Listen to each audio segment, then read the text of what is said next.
Hey, how you doing? Give him praise. Even on a simmering Sunday morning. It's been challenging. I was lost. You know, it's an uncomfortable feeling. But now I'm found. To God be the glory. Members of Rhema Christian Center are still having service outdoors like they have for the last 4 months. It's been challenging only because of the elements. With their deacon, G. Vernon White, making sure this setup is seamless. There's Psalms 100. Right, and it's right there. And as harmonious as it used to be indoors. From the singing to the preaching. Straight up, he said every lesson you're not going to learn on the mountaintop. Sometimes you're just going to have to go in the valley to get the lesson. They've chosen the church's front lawn because, well, they don't have faith in what's happening on the inside, where just a handful of people are still worshiping in the sanctuary. When you're dealing with God's business, He doesn't deal lightly with His business, and neither should we. They want to know where the church's money is going, and outlined in this lawsuit are many questions. They claim Pastor Brenda Givens spent millions of dollars on herself, her family, and some of the people she hired. When you're dealing with millions of dollars, there is concern. And these people are bewildered. I mean, they're going through it. And so is Derek Givens. He grew up in this church, founded by his grandfather, Clarence Givens, back in 1977. They had to get a larger building. I mean, it was just growing like crazy. So were the church's collection baskets. With more than 2,000 members, Rhema's assets rose to more than $20 million, Derek says. If you came late on Sundays, you would have to wait to be seated. And when you really believe in prayer, you can feel the prayers of the saints. After the passing of Derek's grandfather, the congregation cast votes for Derek's dad, Arvell Givens, to take the lead. The pastor did until he got too sick earlier this year. He died last month.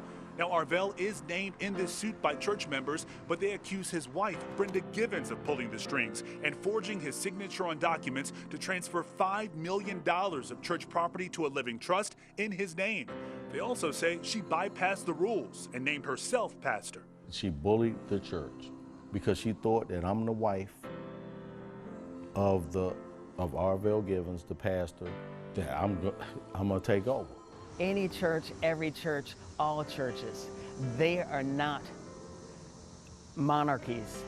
You cannot pass a church down. Over time, the Finance Committee claims in the lawsuit, Brenda Givens was no longer being transparent about transactions involving church money.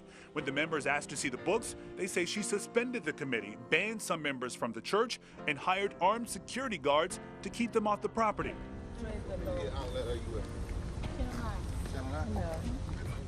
It's all about greed.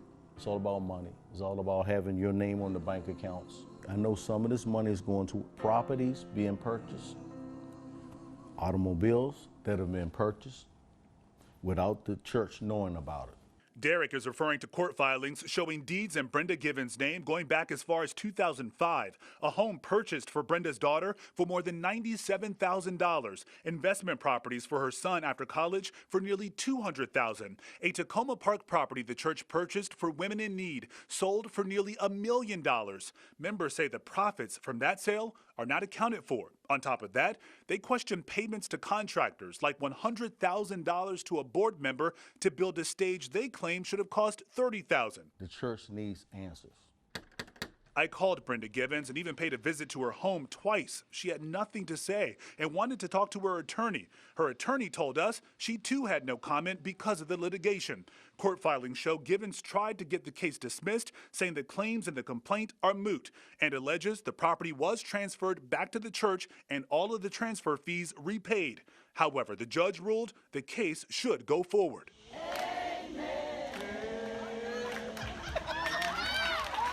Meanwhile, these disciples have not let the rain, heat, or humidity dampen their spirits. They are strengthened by their faith and confident in the courts. I mean, it wouldn't be at the present situation in the court system if there wasn't any validity to any of this. It's craziness. I'm saddened by it. I never thought it would get this way, but here's where we're at. Now, the judge has scheduled another session in court for this case in early December.